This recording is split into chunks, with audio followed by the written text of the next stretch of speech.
everyone, and welcome back to Mariana Math Books. My name is Mariana, and today I am here with my HISTORATHON 2023 Quarter 1 Mid-Quarter Wrap-Up. If you don't know, if you're here, I don't know how you would know because I've talked about it ad nauseum. But HISTORATHON 2023 is a reading event, year-long reading initiative, challenge, project that encourages you to read historical nonfiction.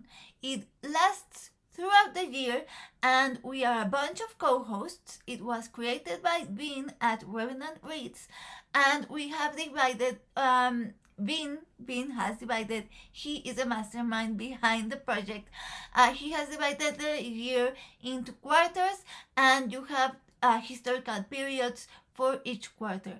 I'm going to link all of the information down below, and you can watch the announcement videos if you want, or all of the other videos, if you look at the hashtag or anything.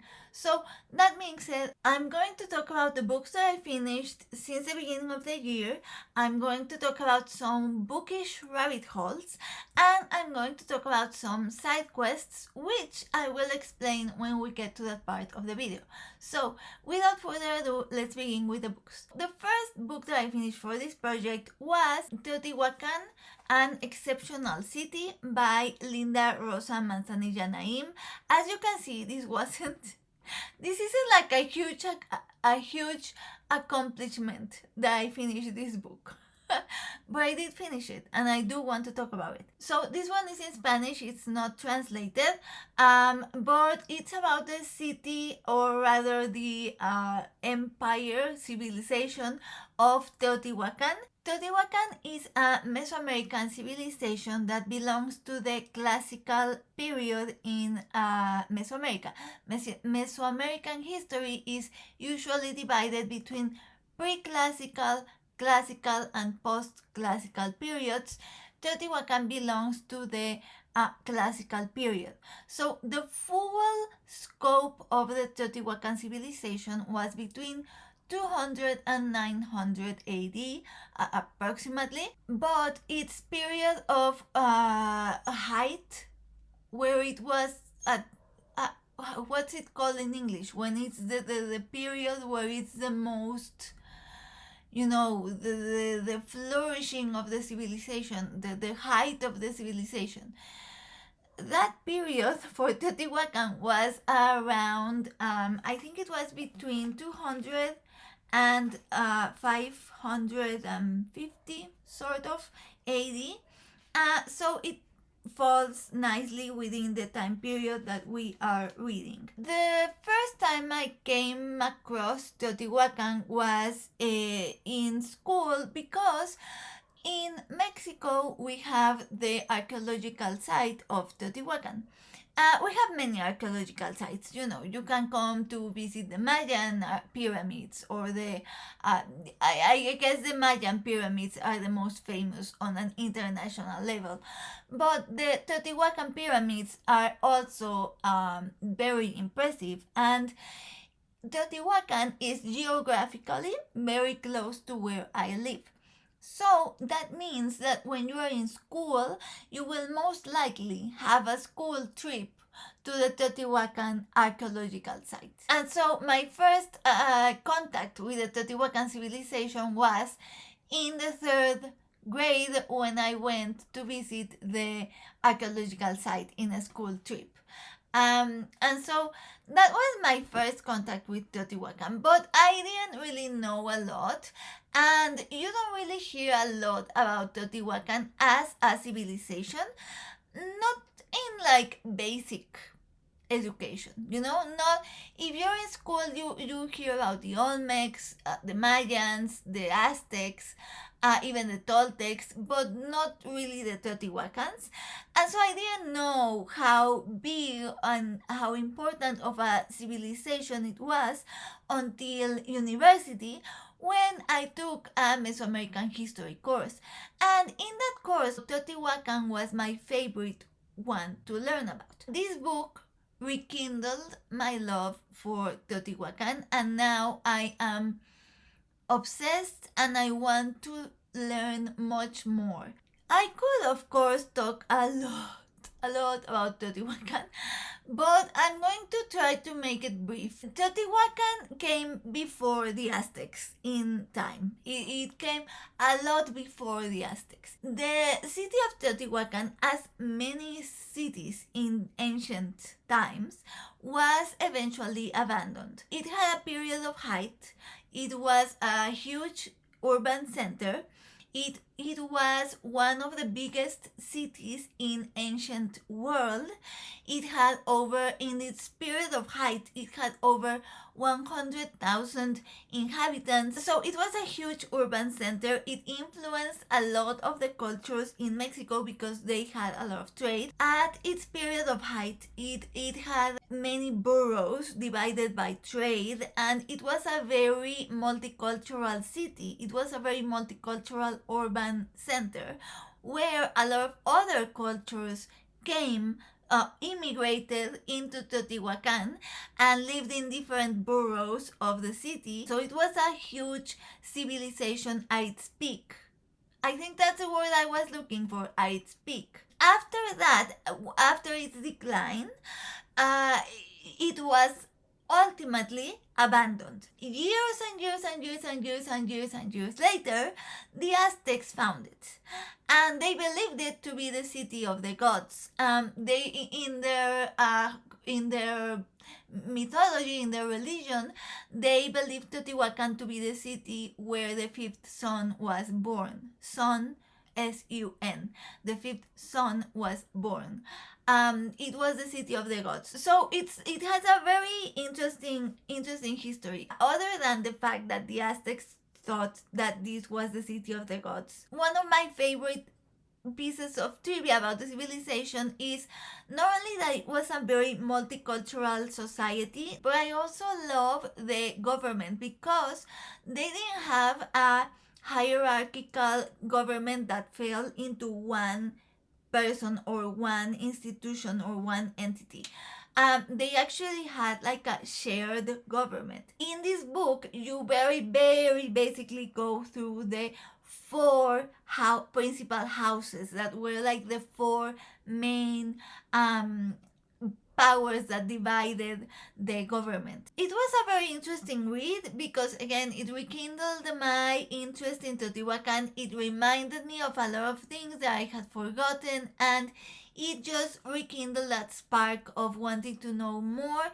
And I'm going to talk about a bit more about that when I do the section of bookish rabbit holes for this video. Then I finished the book The Invaders by Pat Shipman, and the full title of this book is The Invaders: How Humans and Their Dogs Drove Neanderthals to Extinction. In this book, Pat Shipman presents her argument of why the Neanderthals went extinct, which, as the subtitle suggests, it was because of humans and their dogs. This book wasn't what I expected. It was still very good. I gave it 4 stars, but it wasn't what I thought it was going to be, and the things that most interested me aren't the things that I thought were going to be the most interesting, because I thought that the majority of this book was going to be Pat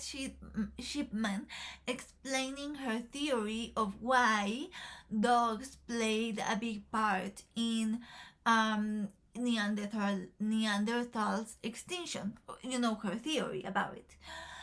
But in actuality, this book is like the first 75% of the book is Pat Shipman explaining to you the current theories about why Neanderthals went extinct and debunking each of those theories. So she starts with, let's say, climate change, and so she explains why different paleoanthropologists through time have said that climate change was the cause for the extinction. And then she talks about food resources and the fight between, like, humans and Neanderthals consumed very similar resources. So she goes theory by theory and she explains why paleoanthropologists came to that theory, and then she explains why she doesn't think that theory is ultimately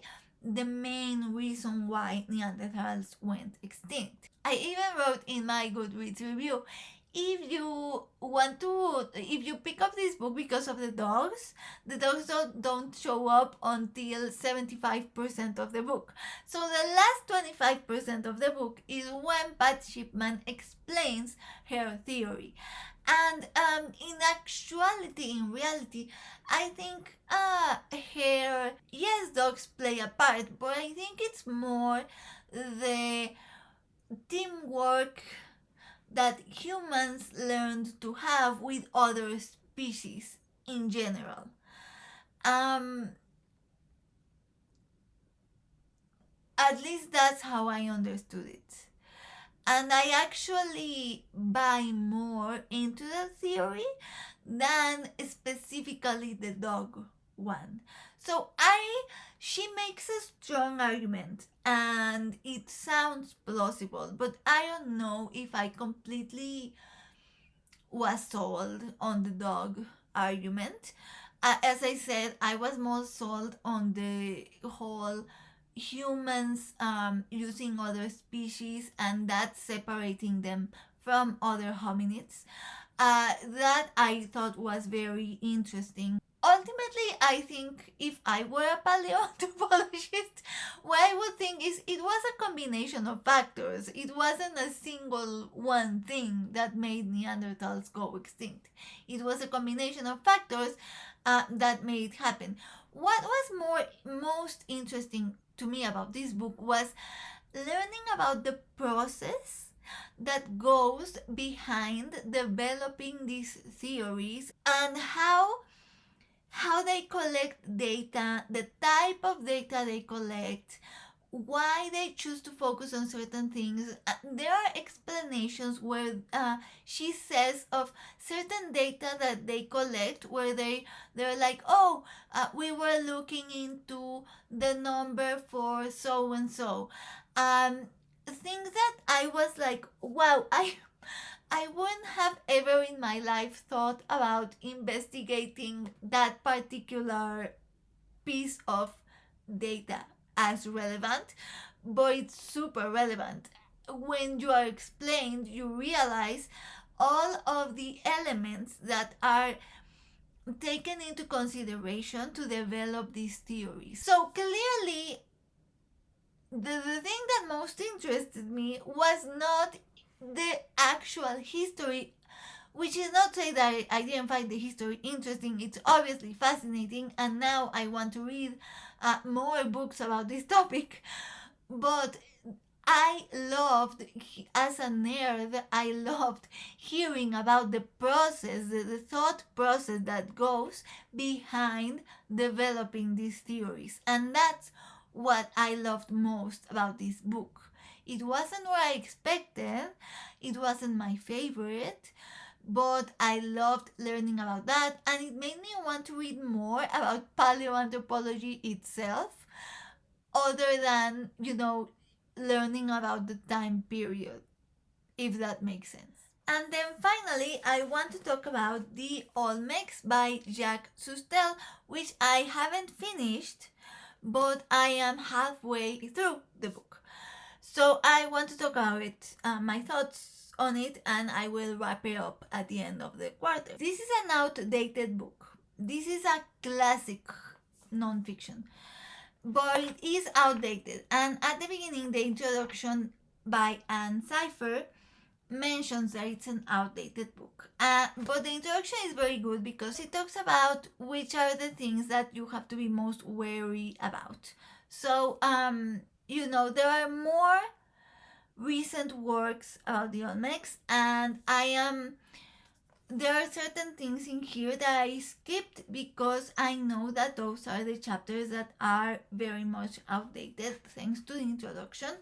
So yeah, this book is about the Olmec civilization. And the first thing that I want to say is that there is a distinction between the Olmec civilization as such, and the Olmec as people. The Olmec as descriptor of people or cultures or things that come from that specific geographic region. So you could refer to a Olmec custom that does not mean that comes from the Olmec civilization. It means that it comes from the Olmec region. And there is a distinction that is one of the first things mentioned in this book. Kind of in the vein of Vikings, where Viking doesn't mean it comes from this country. It's a group of people that share certain characteristics. You know, that distinction of civilization versus groups of people with common characteristics that come from a certain geographical region. The Olmecs are very fascinating because they are the most ancient culture in Mesoamerica. In Mexico, they are known as the mother culture, which is a weird descriptor, but that's why it's called. A very interesting thing about the beginning of the book is that it talks about how the first archaeological pieces from the Olmecs were discovered.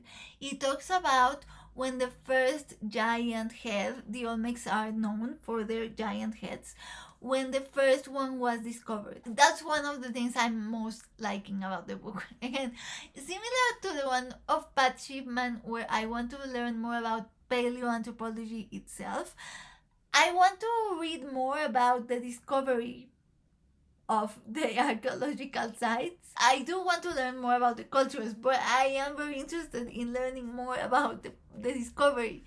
But after it was discovered, I'm going to put the book down because I can't. After the San Lorenzo, which is the most ancient of Olmec capital that we have, after it was discovered, San Lorenzo was unfortunately located in an area where there is a lot of oil. You see where this is going, right? So there was a time period after the first discoveries and after it was started to be studied, the government decided that they wanted the oil that was below the Olmec capital. And so they ordered the archaeologists to quickly dig everything they could up before they went in to dig the oil.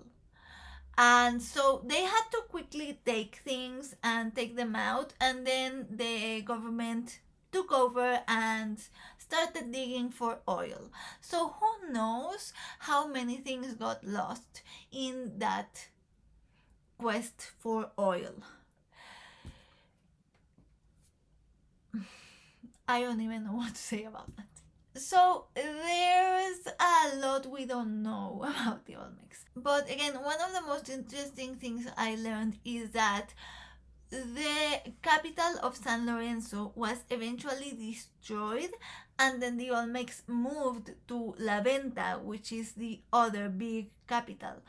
And it is interesting to me to think about how, I don't know, I guess you always think of monuments being destroyed because of time. But it's interesting to me to learn that many monuments are destroyed because they were destroyed during the time by other people, as in other people, other societal groups who didn't agree with whatever was happening, maybe destroyed monuments or burned monuments or took monuments down. Sound familiar? I don't know. And that happens. And then we, years later, find things that are destroyed because they were destroyed during the time. And I just find that fascinating. And then one last thing I want to talk about the Olmecs that I found again fascinating is that before the Olmecs were discovered, there was a period of time where archaeologists or a certain group of archaeologists were very obsessed, I'm going to say it like that, with the Mayans, and they elevated the Mayans on a pedestal where they believed the Mayans to be the origin of all other cultures, and they believed the Mayans to have influences from other continents. And then when the Olmecs were discovered, and they turned out to be way ancienter than the Mayans, there was this feud started between historians and archaeologists, where some archaeologists started to call the Olmecs the mother culture, and they started to realize that other cultures came from the Olmecs and not from the Mayans.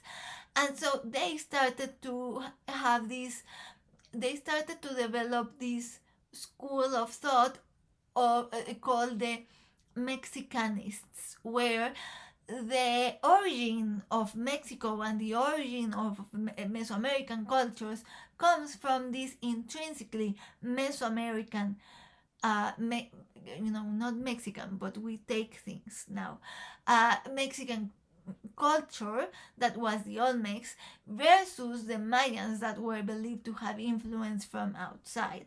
And the Mayanists believed that no, we can't possibly come from this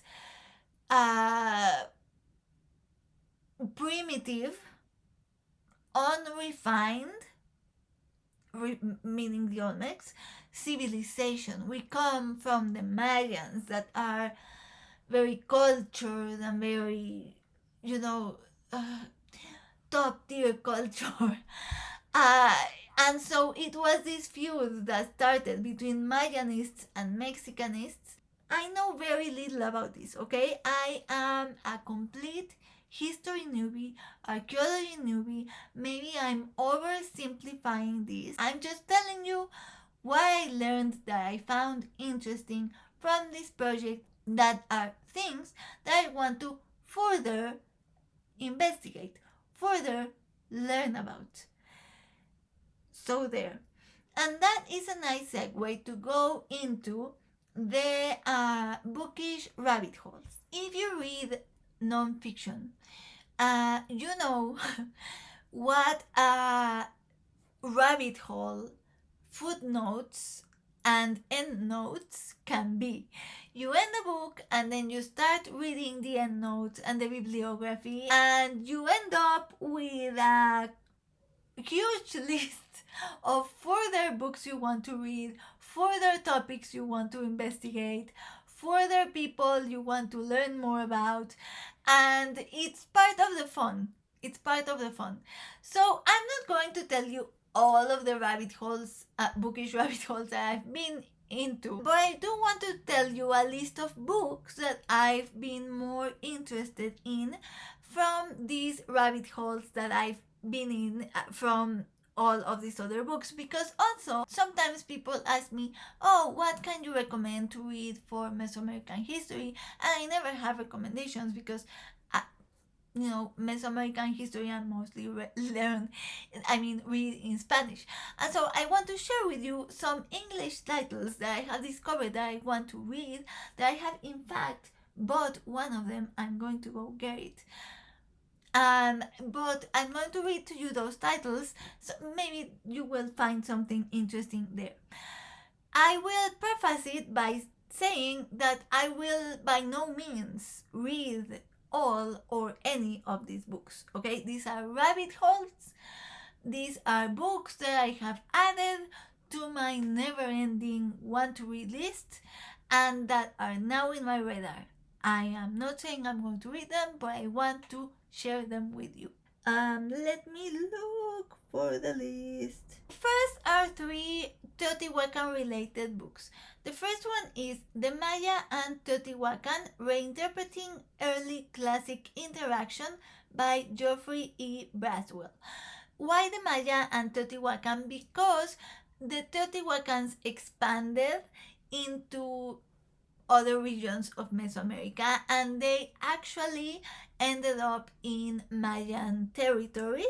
And this book, I read the introduction, and that's where I learned about the Mayanists and the Mexicanists. And I read the introduction, and interesting because people often think that the Teotihuacan expansion was necessarily a conquest, or was necessarily violent, or was necessarily um, they think about it in terms of empire, of colonization, in modern terms, but it wasn't necessarily the case, and that is what this book is about. So if you're interested in that, the Maya and Teotihuacan reinterpreting early classic interaction. So the next one is Ancient Mesoamerica, a comparison of change in three regions by Richard E. Blanton. And the last one, I'm going to go get it because I actually bought it, but it's called Mesoamerica's Classic Heritage from Teotihuacan to the Aztecs, by or edited by David Carrasco, Lindsay Jones, and Scott Sessions. It is a collection of essays, articles, and these are the editors.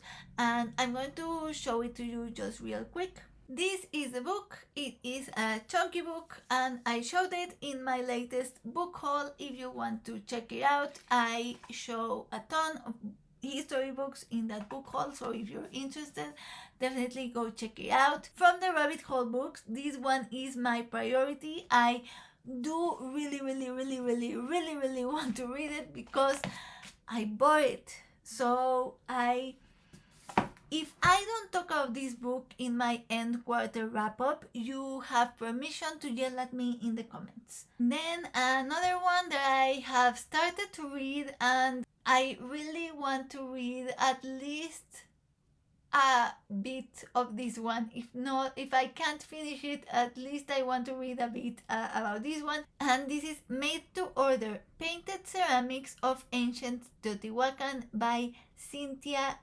Cornides. And it is a 256 page book all about Teotihuacan ceramics, which sounds like a blast if you ask me. And then I have another one about the Olmecs that's called Farming, Hunting, and Fishing in the Olmec World by Amber M. Vander Walker. If you are interested in art and the Mayans, I found two books that sound fascinating, and they're actually part of a collection that I'm going to link down below because every single title in that collection sounds fascinating. So the Mayan ones are To Be Like Gods, Dance in Ancient Maya Civilization. Dance in Ancient Maya Civilization by Matthew G. Looper. And then there's another one called Star Gods of the Maya, Astronomy in Art, Folklore, and Calendars by Susan Mill Brath. I'm especially interested in this one, Star Gods of the Maya. But this whole collection has super interesting titles about, Mississippian cultures and a lot of things. So I'm going to link the collection down below. Then I have one that, remember how I said that I would like to know more about the discovery of the Olmecs? Not only the Olmecs as a culture, and this is all about that, and it's called Discovering the Olmecs, an unconventional history by David C. Grove. I of course have to clarify that I don't know anything of these books. These are books I found in rabbit holes, and I haven't been able to further investigate their accurateness or their reliableness or how faithful they are to current history sources, etc. I haven't read reviews. I'm just communicating with you these titles that sounded interesting to me. I leave it to you guys to do the necessary research for any book that you find interesting. So those are the books that come from my reading and from footnotes and endnotes and bibliographies and just digging around online while checking something from endnotes, rabbit holes. Of course, I have tons more that I have added, and a lot of them come from BookTube, from the co-hosts, from their recommendations, and from the recommendations that have been given in the Discord for HISTORATHON or in the Voxer group. So a lot of interesting things, but I don't want to make this even harder for myself to edit. Finally, I want to talk about side quests. So a while ago in the Voxer group, Vin, the creator of the challenge, mentioned the idea of not only reading historical nonfiction books, but also watching some documentaries or maybe listening to some music or making some recipes. He recommended some recipes for like Sumerian beer, that type of thing. He has even recommended historical board games. He has shared with us board games from ancient cultures. So that type of thing. So not only books, but anything other related that you can from the time period that we are exploring.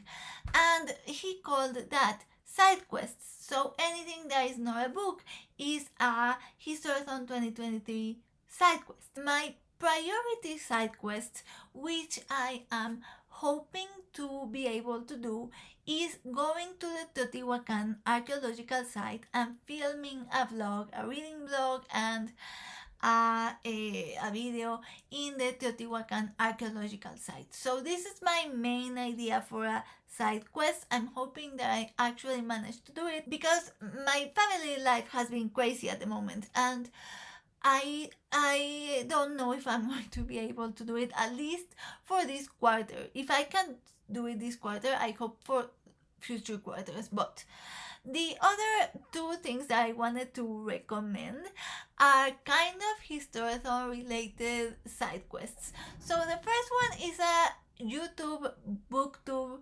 channel that I discovered thanks to Jennifer Brooks. It is called Moan Inc. And in that channel, I don't remember the name of the host. I'll put it on the screen because I literally just discovered this channel, or thanks to Jennifer Brooks, who was featured in the channel. In that channel, it's all about ancient Greek and Roman history and mythology, and all of the videos are about that. So sometimes they are book reviews, sometimes they are interviews with experts, sometimes they are fun activities like a series where they decide a series called Hot or Not, and they say which either historical or mythological figures were hot or not. That type of fun video where it's just for fun, but it's also giving you historical or mythology information. So if you want to check it out, I literally recently discovered it, and I just have a ton of their videos to binge watch. So if you want to check it out, I will link it down below. And finally, it's a controversial recommendation because this is not a documentary, but it is a mockumentary, and it is called Conch on Earth by British comedian Diane. I will put her full name in the screen because I can't remember her last name, but it is a mockumentary in the form of traditional history documentaries. This is Conch on Earth. She goes through time. It's the history of humanity, but it is a humorous mockumentary. It is very sarcastic, it is very funny, it is not documentary, but it is history. So I wanted to recommend it because it's so good. I have watched the first episode, which the first episode is the one that corresponds to the time period that we are reading for quarter one. That's hardly long enough to explain the pyramids. It's obviously just big bricks in a triangle. It goes from prehistory to Rome, the first episode. So if you want to watch the first episode, which is half an hour long or 20 minutes long, it's a sitcom duration.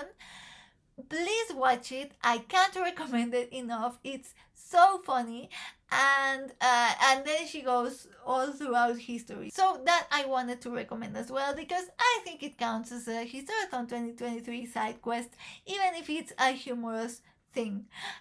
So that will be it. This video is long enough as it is. I am glad I did the mid-quarter wrap-up instead of the full quarter, because I would have been here for 3 hours. So that will be it again. I look forward to hearing about you in the comments. I think this is a super cool project and I've been having tons of fun reading and watching videos and other people's videos and everything. So please leave a comment. If you haven't, please join the project. You can read whatever you want. And yeah, that would be it. I will see you in a bookish video soon, and in the meantime I wish you happy reading.